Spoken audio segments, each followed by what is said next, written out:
ഞാൻ നീതിക്കൊപ്പമാണ്. അതിപ്പം ഇരയാണെങ്കിലും ശരി, ഇരയല്ലാത്ത ആളാണെങ്കിലും.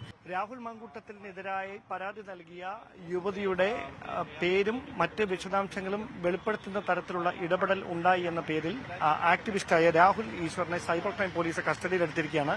രാഹുലിന്റെ ഭാര്യ ദീപ എന്നോടൊപ്പം ചേരുന്നു. ഇത് എപ്പോഴായിരുന്നു ഈ സംഭവം? എപ്പോഴാണ് കസ്റ്റഡി എടുത്തത്? ഒരു വൈകുന്നേരം ഒരു 4:30 കൂടി വീട്ടിൽ വന്നായിരുന്നു. എന്നിട്ട് കൂടെ വരണം എന്ന് പറഞ്ഞിട്ടുണ്ടായിരുന്നു. അപ്പൊ പിന്നെ ഞാനും കൂടെ ഇറങ്ങി. അവര് നമ്മുടെ വണ്ടിയിൽ തന്നെ നമുക്ക് വരാം എന്ന് പറഞ്ഞു. കൂടെ ഒരു പോലീസ് ഓഫീസറും കയറി. അപ്പൊ തൈക്കാടുള്ള ട്രിവാൻഡ്രം സിറ്റി സൈബർ പോലീസ് ഓഫീസിൽ അവിടെ കൊണ്ടുപോകുന്നെന്നാ പറഞ്ഞത്. പിന്നെ വന്നുകൊണ്ടിരിക്കുന്ന മധ്യയാണ് പറഞ്ഞത് അവിടെ വേണ്ട, AR ക്യാമ്പിലേക്ക് പോകണം. അങ്ങനെ AR ക്യാമ്പിലേക്ക് കൊണ്ടുപോയി ഇപ്പൊ ചോദ്യം ചെയ്തുകൊണ്ടിരിക്കുകയാണ്.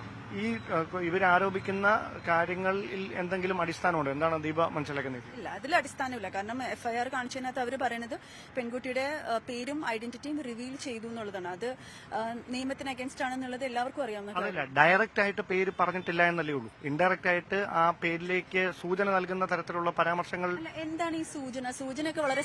ഞാൻ പറയാം. ഇപ്പോൾ താങ്കൾക്കെതിരെ സമാനമായ ഒരു ആക്ഷേപം ഇരുന്നു, അല്ലെങ്കിൽ താങ്കൾ ഇങ്ങനെ ഒരു പരാതി കൊടുക്കുന്നു. അപ്പോൾ താങ്കളുടെ പേര് പറയുന്നതിന് പകരം രാഹുൽ ഈശ്വറിന്റെ ഭാര്യ എന്ന് പറഞ്ഞു കഴിഞ്ഞാലും അത് താങ്കളിൽ തന്നെ എത്തി നിൽക്കില്ല. അങ്ങനെ പറഞ്ഞോ? അല്ല, ഞാൻ ചോദിക്കുകയായിരുന്നു. അല്ല, അങ്ങനെ പറഞ്ഞിട്ടില്ലല്ലോ. രാഹുലിന്റെ വീഡിയോസ്. സന്ദീപ് വാര്യറുമായി ബന്ധപ്പെട്ട് ഇന്നലെ ഒരു ഫേസ്ബുക്ക് പോസ്റ്റിൽ അത് സന്ദീപ് വാര്യർ ആ വിവാഹത്തിൽ സംബന്ധിച്ചിരുന്നു എന്ന് പറയുന്നു. അതിന്റെ ഡേറ്റ് പറയുന്നു. അപ്പൊ സ്വാഭാവികമായി വളരെ പെട്ടെന്ന് തന്നെ ആ ഡേറ്റ് കണ്ടെത്താനും ആ ഫോട്ടോ എടുക്കാനുമുള്ള ഒരു അവസരം ഉണ്ടായെന്നാണ് നമ്മൾ അങ്ങനെയാണ് മനസ്സിലാക്കുന്നത്. അല്ല, നമ്മൾ ഈ പേരിനോട് വളരെ ചേർന്ന് നിൽക്കുന്ന കമന്റ് പറയുന്നു എന്ന് പറയുമ്പം അത് ഓരോരുത്തർക്കും ഓരോന്നല്ലേ. എത്ര ചേർന്ന് നിൽക്കുന്നു, എത്ര ചേർന്ന് നിൽക്കുന്നില്ല എന്നുള്ള ഓരോരുത്തരുടെ സബ്ജക്റ്റീവ് ആയിട്ടുള്ള കാര്യമാണ്. അപ്പൊ അതിനൊരു ക്ലിയർ ആയിട്ട് ഒരു സ്ട്രക്ചർ ഒന്നും ഇല്ലല്ലോ. ഇങ്ങനെ പറഞ്ഞാൽ ആൾക്കാർക്ക് മനസ്സിലാവും, ഇങ്ങനെ പറഞ്ഞാൽ മനസ്സിലാവില്ല. ഇപ്പൊ ഈ പറഞ്ഞ പോലത്തെ കമന്റ് പറഞ്ഞാൽ മനസ്സിലാവാതെ എത്രയോ പേരുണ്ടാവും. അപ്പൊ ഇതിനൊരു ക്ലിയർ സ്ട്രക്ചർ ഒന്നും ഇല്ലല്ലോ. പേരോ ഐഡന്റിറ്റിയോ പറഞ്ഞോ വെളിപ്പെടുത്തിയോ എന്നുള്ളതാണ് ഇവിടുത്തെ ചോദ്യം. അത് ചെയ്തിട്ടില്ല.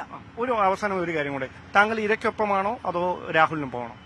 ഞാൻ നീതിക്കൊപ്പമാണ്. അതിപ്പം ഇരയാണെങ്കിലും ശരി, ഇരയല്ലാത്ത ആളാണെങ്കിലും തെറ്റായ. ഇതിപ്പം താങ്കൾക്കെതിരെയാണെങ്കിലും എനിക്ക് 2 ആൺകുട്ടികളാണ്.